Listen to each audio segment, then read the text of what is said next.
ከኤምኤስ ሲባረር የኔ እጅ ስላለበት ነው የለበትም ይልሱ ከኤምኤስ ሲባረር የኔ እጅ ስላለበት ነው ትግራይ አሁን ማስረግጬ ልንገረው ቆርጣችሁ ከላካችሁለት ላኩለት ሙሉውን እንደሚያዳምጠው ገምታለሁ የተነገርኩበት ሰው የሰብአዊነት ደረጃ ነው የሰብአዊነት ደረጃ ይሄ በተጋሩ ላይ የትግራይ እናት መድኃኒት ማግኘት አለባትም ሲል ሚስቱ ተመልጣ በህመም ምክንያት ተመልጣ ህክምና የምትከታተል ሚስት ቤት አስቀምጦ በሆዱ የሚጸዳዳ በሆዱ የሚበላ ልጅ ቤት አስቀምጦ ተጋሩ የትግራይ እናት መድኃኒት ማግኘት አለባትም ብሎ በሚዲያ ላይ ሲናገር ሰማው ጊዜ በጣም ደነቀ ከዛ በኋላ ስሟን ትቼው አላውቅም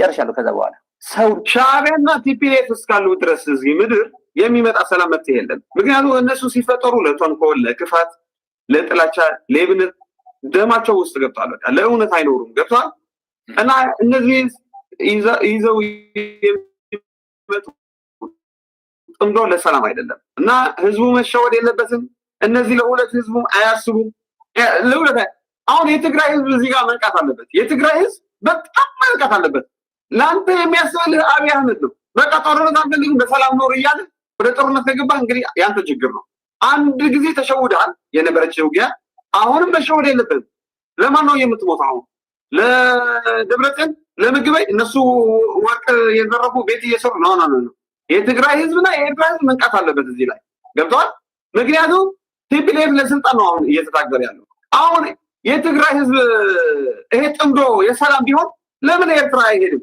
ትግራይ ላይ ችግር ነው ያለ አይደል ለምን ኤርትራ ላይ ሄዶ ዘናፈታ አይሄድም ኤርትራ ለራሷ ህዝብ አልሆነችም ወደ አዲስ አበባ ነው እየሮጠ የሚሸሸገው የኤርትራ ህዝብ ወደ አዲስ አበባ የመጣ ነው ገብቷል እና እነዚህ ሁለት ሽፍቶች ናቸው በእውነት እነዚህ መንግስት ሊሆኑ አይችሉም እነዚህ ሽፍቶች ጩው ያሉ ዱርዬ ሌቦች ናቸው እና በሁለቱም ህዝብ የቄሳር ለቄሳር ማለትም ሰዎችን በስራቸው ትተን እኛ ከነሱ ራቅ ያለ ወይም ከክፎች ክፉ ወጥመድ የሸሸና ያመለጠ ከዚህ በፊት ከነበረው ይልቅ ሁሉ ጊዜም እየጨነቃቸው ዛሬም ድረስ ምርጫ ምናምን አንድ ሳምንት ቀርቶት ኦር እንደዚህ እኔ ያልወዳደርም ምናምን እያሉ የሚጨነቁ ኃላፊነት መውሰድ የማይችሉ መላላክን እንደ ክብር የሚቆጥሩ ማውራትን መተቸትን መንቀፍን እንጂ መኖርንና መስራትን አሳይተው የማያውቁ ሰዎችን አሁንም የነሱን ስራ ወርሰን እኛ መታመምና መጎዳት የለብንም ማለት ነው የቄሳርን ለቄሳር የእግዚአብሔር ለእግዚአብሔር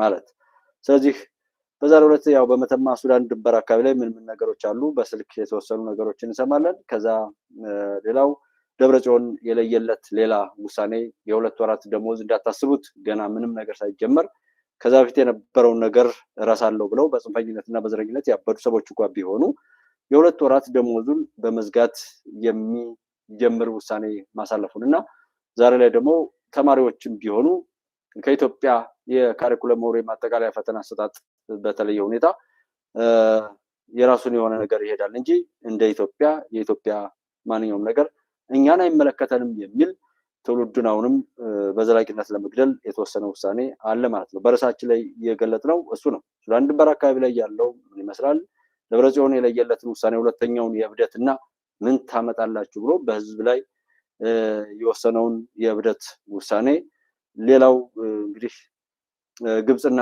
ተላላኪዎቿ ደግሞ በሁሉም ቦታ ላይ በዚህ ዓመት የተያዙ ሶስቱ እቅዶች ምርጫን ማከናወን የሀገራዊ ምክክር ሁኔታዎችን ተግባራዊ ማድረግ እንዲሁም ደግሞ የባህር በር ጥያቄን ጥቅም ውስጥ ማስገባት ወይም ፋንክሽናል ማድረግና ወደዛ መቃረብን ያንን አጀንዳ ለማስረሳት እነሱ ሶስት አጀንዳ እንዳይሳኩ የኢትዮጵያ ጠላት የሆነ ሁሉ በኢትዮጵያ ጠላቶች ስፖንሰር የሚደረጉሉ እነሱ የሚጋልቡት ከመሬት ውስጥ የተቀበረውም ከመሬት በላይም ያለውም ሌላ ሀገር ያለውም እዚህ ሀገር ያለውም ሁሉም በአቅሙ የሚወራጭበት ዘመን 2018 ይባላል 2018 የመጀመሪያው አጀንዳ ምርጫውን እንዳይከናወን ማድረግ ነው ህዝብን ምርጫ ማሳጣት ሲያሳጡት የኖሩትን በሁሉም ነገር ላይ በህዝብ ላይ ሲቀልዱና ህዝብን ከጥላት በላይ ጥላት ሆነው ሲጨፈጭፉ የነበሩ ኢትዮጵያ ውስጥ የነበሩ ያን መስሎኛል የሚያጠፉ መጥፎ ኃይሎች ያንን ነገር ለማስቀጠል የሚችሉበት እጅ በምርጫ 2018 ይቆረጣል ሀገራዊ ምክክር በሁሉም ነገር ላይ ተመካክረን እንወስናለን ሌላው ቀርቶ የመንግስት ስልጣን የኔ ስልጣን መወሰን አለበት ብሎ ማንንም ሳይጠይቀው ጠቅላይ ሚኒስትሩ ያቀረበበት ነገር ይሄ አጀንዳ ሆኖ እንደሄድና በዚህ መርህ መሞገትና እውን ማድረግ አውርቶ ሊቀር ነው ወይስ ለይስሙላ ነው ወይ ገብቶት ነው ሊቀልድ ነው ብሎ ለማለት እና ላለማለት በሚያስችል መልኩ ይሄን ነገር አጀንዳ ጠቅላይ ሚኒስትሩ አቅርበዋል። ስለዚህ ያንን ሌሎች መጠየቅ ሲገባቸው የመጣውን አጀንዳ ደግሞ እየተራገጡ መነገድ መሸቀል በህዝብ ደምና በሀገር ማንኛውም ነገር ላይ የሚቀልዱበት ዘመን እያበቃ የሆነ ስለሆነ በሚችሉት አቅሙ እንደ ሸቀጥ የተሸጡት ሁሉ በአቅማቸው መፈረገጣቸው አይቀርም። እሱን አስበን እኛ እንዘጋጅና እኛ እኔና እናንተ ሳይገባን ሳናውቀው ማንም ብሎን ምንም ስንጀምርም ሆነ ስንጨርስ ባለቤት ካልሆን ስንፈልግ የምንጀምረው ሳንፈልግ የምናስቆመው ነገር ሳይኖር ከዚህ በፊት እንደነበረው በስሚ ስሚ ወደ ጥፋት መሯሯጣችንን እናቁም። ምንም አይነት ልዩነት ቢኖር በየትኛውም ቦታ ላይ ምንም ነገር ቢፈጠር እስከ መገዳደል እስከ መደባደብና እስከ መጠላለፍ አያደርስም። እንደሰለጠነ ሰው ተነጋግረን መፍታት ባንችልም እንኳን ማንም የነገረን የጥፋት ዘር እስከ መገዳደል ስለማያደርስ እናስተውል፣ ራሳችንን ጠብቅ የሚል ነገር አለን ዛሬ ላይ ማለት እንጨርሻለሁ። ከዛ በኋላ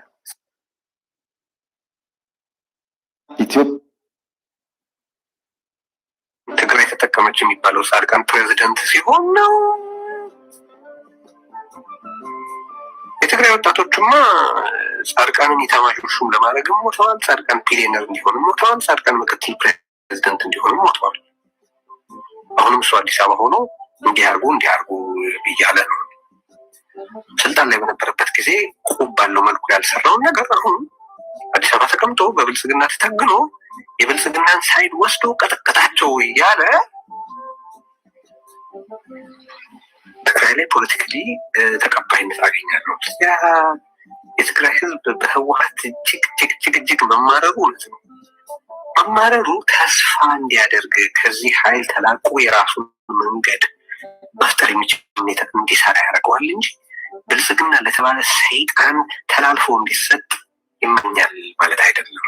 that's where they are getting it wrong። አሁን ጻድቃን እየተናገረ ባለበት መንገድ ሹመት በይፋ ሹመቱ ያልተገለጠ የብልጽግና ጀነራል ነው። የብልጽግና ወታደራዊ ኦፕሬሽን ነው።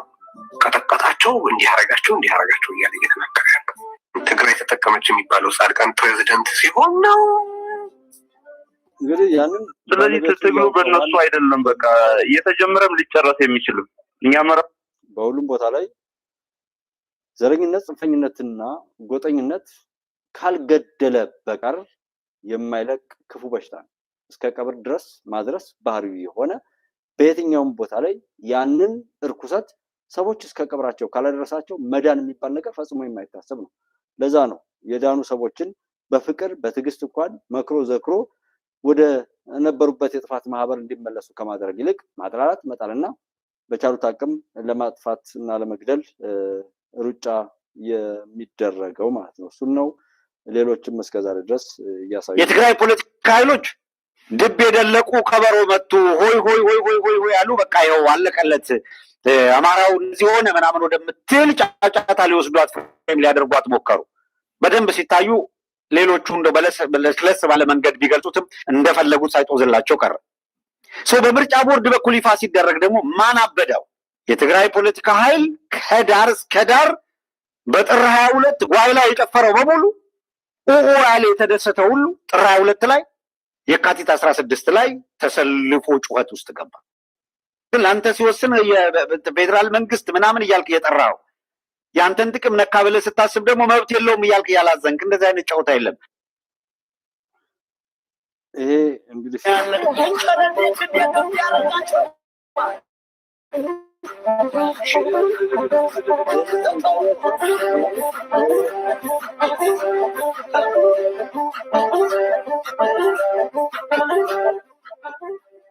ይሄ የገበሬዎቹ በሬ እየታረደ የሚዘለዘለው ስጋ ነው የሚታረድ። እንደዚህ ነው ትግሉ ማለት ነው። ይሄ በአማራ ክልል ላይ በሬውን እያረዱ የበቀል ጥግ በበሬው ላይ በምኑ ላይ መምጣት ይሄ ነው። እንደ አማራ ህዝብ ታጋይ ነኝ ብለው የሚያወሩ ሰዎች የሚያወሩትን ነው ላሰማችሁ እዚህ ላይ አማራ ለምንድን ነው የሁለት ዓለም ስደተኛ የሚሆነው? ኢትዮጵያ ሲል ያልሆነው ሁሉ አማራ እንዲባል ተደረገ። ኢትዮጵያን ደግሞ ኦኬ ኢትዮጵያ የጋራችን ትሁን አማራንን ስንል የሚያመውና የሚጎፈን ነው ለምንድን ነው? ስለዚህ በገዛ ሀገራችን የሁለት ዓለም ስደተኞች ሳይሆን ሁለቱንም እንሆናለን። አማራምንን ኢትዮጵያዊንም ነን። አማራ ለምንድን ነው የሁለት ዓለም ስደተኛ የሚሆነው? የመጀመሪያው ከማውራት ባለፈ ያወሩትን በተግባር ለማሳየት የሚያስችል አብሮነት አደረጃጀትና አቅም ፈጥሮ አለመነሳት። ጠላት በቀላሉ ጠልፎ እንደፈለገ የሚጫወትበት ማንኛውም ነገር ኢትዮጵያ ውስጥ አለ። ብታምኑም ባታምኑም አሁን ያለው ማንኛውም ነገር ላይ እንደግፋለን፣ እንድናደርጋለን፣ እንወደዋለን፣ እናደርገዋለን ብለን ምንለውን ነገር ሁሉ እስከምን ድረስ ነው የምንደግፈው? እስከምን ድረስ ነው የምናውቀው? እስከምን ድረስ ነው ያለ ነገር በባለቤትነት ይዘን የምናስቀጥለው የሚለውን ሁልጊዜም ፉትቦል ኢትዮጵያ ላይ በጥያቄ ውስጥ እያንዳንዱ ሰው እንዲይዘው እንፈልጋለን።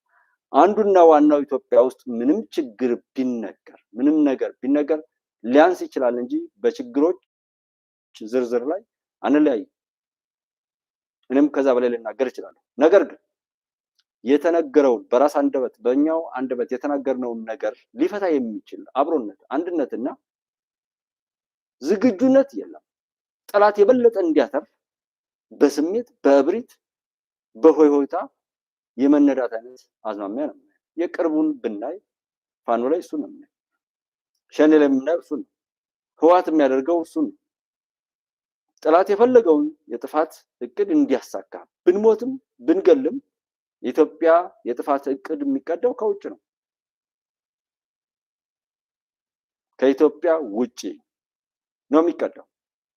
ስለዚህ ያንን እቅድ ለማፋጠን በማወቅም ይሁን ባለማወቅ እንተባበራለን፣ አብረን እንሰራለን። ኢትዮጵያን ለማፍረስ የኢትዮጵያን ህዝብ ለማሰቃየት ለኢትዮጵያ ውስጥ ላሉ ችግሮች መፈጠርና እንዳይቀረፉ በችግር ውስጥ እንድንኖር ለማድረግ በማወቅም ይሁን ባለማወቅ እንሰራለን። ለምሳሌ በሰሞኑ በነዳጅ ጉዳይ ላይ ብትሄዱ፣ በንግድ ጉዳይ ላይ፣ በትራንስፖርት ጉዳይ ላይ፣ በማንኛውም ነገር ላይ ስንሄድ ህዝብ ባለቤት ሆኖ ነገሩን ለመፍታት ጥረት አድርጎ ተፋጭቶ ምናምን ከማለት ይልቅ እንደውም የችግሩ ተባባሪ ሲመቸው ሊሰርቅ ሳይመቸው ብቻ የሚጮህ ሲያዝ ብቻ አካኪ ዘራፍ የሚል ሳይያዝ ግን እንደፈለገው በቻለው አቅም የሚካሄድበት ሁኔታ ነው ያለው እና እዚህ ላይ በልሂቃኑም በፖለቲካውም በሁሉም መድረክ ላይ ባለቤት ሆነን ጀምረን ባለቤት ሆነን ካልጨረስ ነው ከዚህ በፊት እንደነበሩት ማንኛውም ሰዎች የሚጫወቱበት እድል የለም። እንወቅ፣ ነገሩ ይግባል። ተወደደም ተጠላም ብንሸሸውም የማናመጣው ሞት መፈናቀልና መከራ አለ። ያንን ነገር በማሽሟጠጥ ምን በማለት አይደለም። አንድ ሳረሰው ትናንትና አርሰናል ምናምን እንደዚህ ከኳስ ጋር በተያያዘ በተለያየ መልኩ ዛሬ ይወራል። ኳስን በሚመለከት ሰዎች ኢትዮጵያ ውስጥ ራሳቸውን ሀሳባቸውን ገለጡ። ጥሩ ነው። እንደ ጉባለች እኔ ማንም ሰው በደስታ እንኳን በደስታ በምንም አይነት የራሱን የሆነ ሌላዎችን አይጉዳ እንጂ ሁሉንም ነገር ነው ይደግፋለሁ። እኔ የምጣላው ጉዳት ለሱ ደስታ ሲባል ሌሎችን የሚጎዳ ከሆነ ለሱ ስኬት ሲባል ሌሎችን ለማስለቀስ የሚሰራ ከሆነ እንደሱ አይነት የትም ቦታ ይፈጠር ማንም ይፈጠረው እሱን እቃወማለሁ፣ አስቆማለሁ ነው። ስለዚህ ኳሱ ጥሩ ነው፣ ግን የኳሱን ያክል ደግሞ ሀገር ያንን ደስታችንን ሴሌብሬት የምናደርግበት የምናከብርበት ቦታ ላይ ሀገር የምትባለው ጫፍ ላይ ሆነ ስናበቃ ለዛም ይዘንን ያህል ዋጋ ብንሰጥ የኢትዮጵያ ባለቤት ብንሆን ኳስ እንደግፍ ቆይተን የምንደግፈው ቡድን በደረሰበት በደል ምናምን መጠን የምንወጣበት መንግስት ይሄ በሙዚቃ በድራማ በምናምን ላይ አሁን እኔ እንደጉባለች እንደግለሰብ አሁን ላይ አልመክርም። ህወሓትንና ሻዕቢያን ፋኖ ሸኔ የሚባሉ በሽታዎችን በፖለቲካ ፓርቲ ስምም በሽብር ላይ ተሰማርተው በስውርና በይፋ ኢትዮጵያን ሲያሸብሩ ቁጥራቸው ብዙ ሆኖ አንድም በጎ ውጤት ሳያመጡ እስከዛሬ ድረስ የዘለቁ የፖለቲካ ፓርቲዎችን ሁሉ መርምረን ለኢትዮጵያ የሚመጥናት የፖለቲካ ፓርቲና ሌሎች ለሀገር የሚያስፈልገውን ነገር እስከምንሰራ ድረስ ኳስን ሙዚቃን ሞራማ ነገርን አላበረታታም ወር አልደግፍም። ሰዎች ስላደረጉት ደግሞ አልቃወምም። ነገር ግን የምቃወመው እዛው ውለው ስለ ሀገር ጉዳይ መጣው የሚፈተፍቱ ከሆነ ነው። ሲሰሩ የዋሉ ሰዎችን መከላከያ ሰራዊት ደሙን እያፈሰሰ ጠቅላይ ሚኒስትሩና ሌሎችም እህት ወንድሞች በቻሉት አቅም ሀገር ለማቅናት ደም ሲተፉ ውለው ሲደክሙ ውለው ኳሱን ሲራገጡ ወር ሙዚቃውን ሲያቀነቅኑ ውሎ መጥቶ እነሱን እሰድባለሁ እነሱን እተቻለሁ ያለ እንደው የዛን ጊዜ እንጣላለን። እሱን አልደግም። ቢሆንም እንደ ጤነኛ ሰው ደግሞ ምንም ነገር ቢኖርን ያንን ነገር እኛ ሀገር ብናመጣ ምክንያቱም እንግሊዞች የሀገር ጉዳይ 30 ብሔርተኛ ተሰብስቦ እየተራገጠ ሲል ያልሆነው ሁሉ ያንን የሚራገጥ ብሔርተኛና ሀገርን ለማፍረስ የሚሰራን ሰው በጎን አስቀምጠው ስለ ኳሳቸው አላወሩ። በኳሳቸውም አልተደሰቱ። በዛ ላይ የራሱን ናቂ ሰው ናፋቂ ነው። ኢትዮጵያ ኳስ ከወደድን የኢትዮጵያ ሲሆንም ብንወድ ምክንያቱም ይሄ ኳስ ማየት እንደ ዘመናዊነት እንግሊዘኛ ለማውራት የሆነ መሽሞንሞን እንደ ምናምን ተደርጎ ልብስን ቀዶ መሄድ እንደ ስልጡንነት ሲታይ የነበረውን ነገር እኔ ስለምቃወም እሱን ሀገርኛ በማድረግ በሀገሩ ላይ ባለቤት መሆንን ማስተማር ስለምፈልግ ነው የምሰራው። እንደዛ አይነት ስለሆነ ብዙ ሰው ላይ ወደው ይችላል፣ አይወደደው። እውነቱ እሱ ነው፣ የሚጠቅመን እሱ ነው። እኛ በምድራችንና በሀገራችን ላይ ያለንን ነገር ክደን ሌሎች ቦታ ላይ ሊያከብሩን አይችሉም። ለምሳሌ እንዲገባን ሴትና ወንድ ባልና ሚስት ቢሆኑ ሴትነቷን የሴትነት የተፈጥሮ ጸጋዋን ትታ ባሏ ጋር ብትሄድ ባሏ አይፈልጋም። ባሉም የወንድነቱን ጸጋ ትቶ ሴቷ ጋር ቢሄድ እሷ አትቀበለው። በተፈጥሮ የተሰጠውን ማንኛውንም የጾታዊና ሰዋዊ ባህሪያችን እንደውም በተሻለ መልኩ ደስ በሚል መልኩ ጠብቆ ሰውነቱ ቅርጽ ያለው